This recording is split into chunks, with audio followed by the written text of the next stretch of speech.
नमस्कार। मैं Satyendra Kumar Singh SNS24 news में आपका स्वागत करता हूं। इन दिनों देश की जो स्थिति, जो हालात हैं, यह किसी से छिपी नहीं है। लगातार कई राज्यों में चुनाव हुए, वहाँ कितना विवाद हुआ, क्या हुआ नहीं हुआ, यह सब लोग जानते हैं। सबसे बड़ी चीज है कि चुनाव के बाद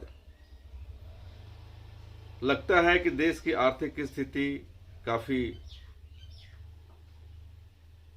गड़बड़ाई हुई है।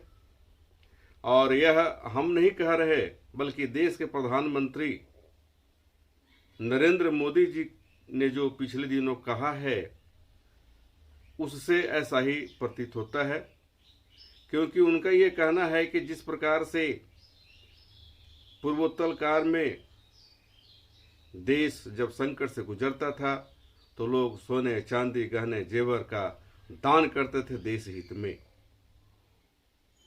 लेकिन इस बार उन्होंने कहा है कि ऐसा करने की जरूरत नहीं है। केवल 1 साल तक कोई भी देश का व्यक्ति कार्यक्रम में सोना ना खरीदे, सोने का गहना जेवर ना ले। इससे विदेशी मुद्रा में बचत होगा।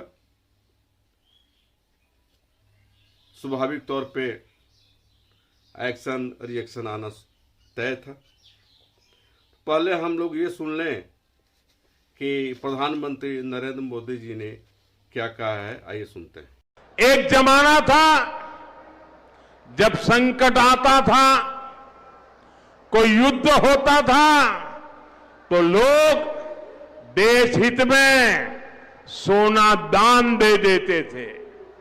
आज दान की जरूरत नहीं है, लेकिन देश हित में हमको ये तय करना पड़ेगा कि साल भर तक घर में कोई भी फंक्शन हो, कोई भी कार्यक्रम हो, हम सोने के गहने नहीं खरीदेंगे, सोना नहीं खरीदेंगे। विदेशी मुद्रा बचाने के लिए हमारी देशभक्ति हमें चुनौती दे रही है और हमें इस चुनौती को स्वीकार करते हुए विदेशी मुद्रा को बचाना होगा। साथियों, हमने कोरोना के समय में वर्क फ्रॉम होम की, ऑनलाइन मीटिंग्स की, वीडियो कॉन्फ्रेंस की, ऐसी अनेक व्यवस्थाएं विकसित की और हमें आदत भी हो गई थी। आज समय की मांग ऐसी है कि उन व्यवस्थाओं को हम फिर से शुरू करें तो वो देश हित में होगा। Work from home, online conferences, virtual meetings, इनको हमें फिर से प्राथमिकता देनी है। साथियों, आज जो संकट है उसमें हमें विदेशी मुद्रा बचाने पर भी बहुत जोर देना होगा, क्योंकि दुनिया में पेट्रोल डीजल इतना ज्यादा महंगा हो गया है, पहले से कई गुना ज्यादा कीमतें बढ़ गई है।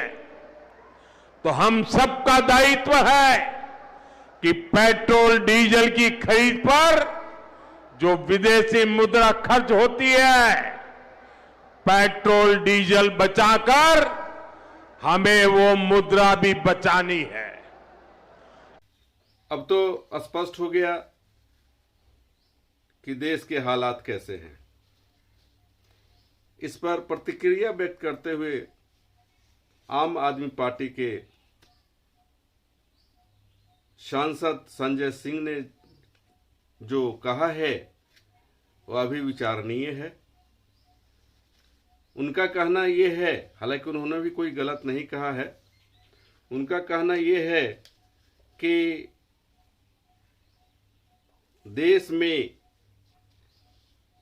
जो पेट्रोल डीजल के दाम बढ़े हैं, इसके कारण महंगाई भी बढ़ी है, चरम सीमा पर है।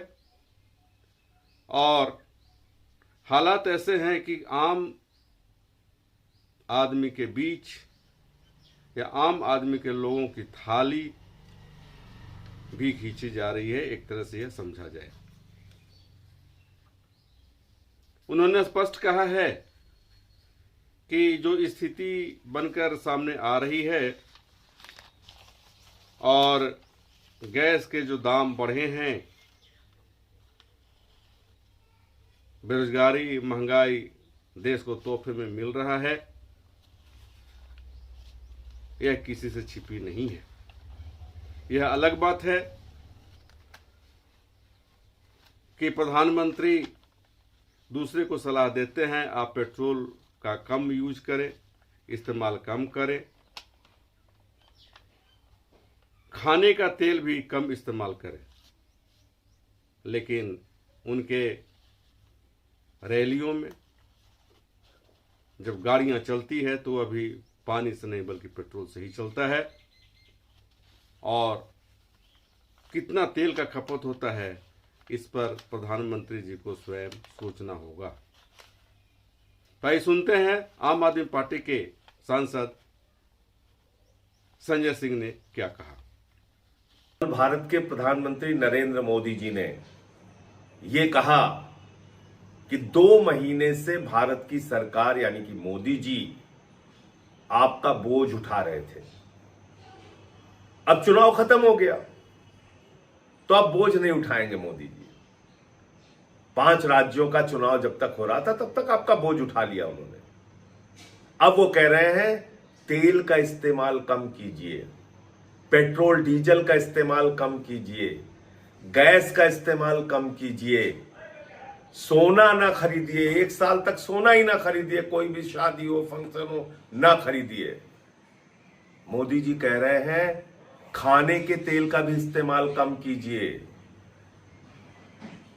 ये सारा ज्ञान चुनाव भर याद नहीं आया मोदी जी को। तब कह रहे थे कोई कमी नहीं है, पूरा भंडार भरा हुआ है, कोई समस्या नहीं है।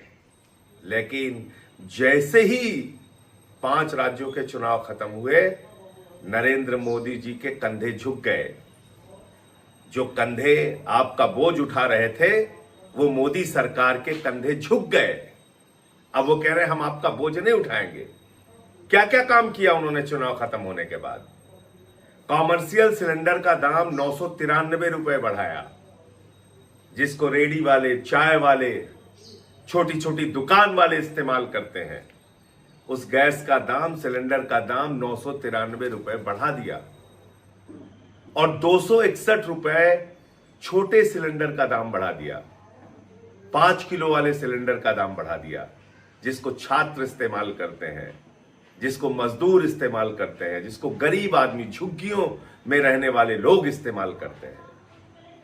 तो आपके ऊपर लगातार मोदी जी इस तरह से बोझ डालते जाते हैं, महंगाई डालते जाते हैं। कब आपको होश आएगा? कब आप इन सवालों पर सरकार से जवाब मांगेंगे?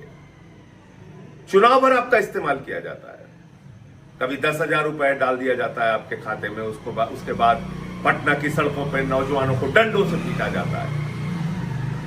कभी चुनावों में आपको कहा जाता है न तेल की कमी है, न गैस की कमी है, और चुनाव खत्म होते ही गैस के दाम बढ़ा दिए जाते हैं। आपको सलाह दी जा रही है तेल का इस्तेमाल कम करो, और ये सब कुछ देशभक्ति से जोड़ दिया जाता है। आप महंगाई में रहिए, देशभक्ति है। आप सोना ना खरीदिए, देशभक्ति है। आप विदेशों की यात्रा ना कीजिए, देशभक्ति है। सब कुछ देशभक्ति है। लेकिन मोदी जी बड़ी बड़ी रैलियां करेंगे, बड़ी बड़ी सभाएं करेंगे, लाखों लोगों को बसों में भर भर के लाया जाएगा, वहां तेल का भरपूर इस्तेमाल होगा, उसमें कहीं कोई दिक्कत नहीं होगी। विदेशों की यात्रा करेंगे, रोड शो करेंगे प्रधानमंत्री जी। आज ही से उनका रोड शो शुरू हो गया है। उसमें तेल की कोई कमी नहीं होगी, उसमें तेल की बचत नहीं करनी है उनको। इस प्रकार के दोहरे चरित्र से भारतीय जनता पार्टी और प्रधानमंत्री देश को कब तक धोखा देते रहेंगे? और आपके ऊपर हर प्रकार का कष्ट, तकलीफ, महंगाई, बेरोजगारी थोपते हुए उसको देशभक्ति से जोड़ते रहेंगे। कब तक ये चलेगा? और कब तक आप खामोशी से ये सब कुछ बर्दाश्त करते रहेंगे? इसको आप खुद सोचिए। कितना दोहरा चरित्र है। खुद मोदी जी के ऐशो आराम में कोई कमी नहीं है। अब विदेशों की यात्रा भी करने जा रहे हैं, अब यूएई की यात्रा करने जा रहे हैं, तो वो विदेशों की यात्रा भी करेंगे, उनके लोग सोने का भी इस्तेमाल करेंगे, आडंबर का जीवन पूरी तरीके से बिताएंगे। उनकी रैलियों में लाखों लोगों को बसों में भर भर के इकट्ठा किया जाएगा, उसमें तेल की बचत की जरूरत नहीं है। लेकिन आपसे कहा जा रहा है देशभक्ति के नाम पर मिट जाओ और चुनाव में लाइन में लग के वोट देते रहना। तो आप इस देश की जनता नरेंद्र मोदी के लिए सिर्फ और सिर्फ वोट की मशीन रह गई है। इसके अलावा हमारा आपका कोई इस्तेमाल नहीं है, सिर्फ चुनावी उपयोग है, उसके बाद आपको छोड़ दिया। अब यह कहना भी गलत नहीं होगा कि देशभक्ति के नाम पर आम लोगों के साथ जो हो रहा है, आम लोगों का जो शोषण हो रहा है, यह सही नहीं है। इसके लिए लोगों को चिंतन करने की जरूरत है। फिर हम मिलेंगे अगले एपिसोड में। हमारे इस चैनल को सब्सक्राइब करें, लाइक करें और शेयर करें, जिससे ज़्यादा से ज़्यादा लोगों तक या प्रधानमंत्री के जो संदेश हैं, संजय सिंह के जो संदेश हैं, ये पहुंच सके। धन्यवाद।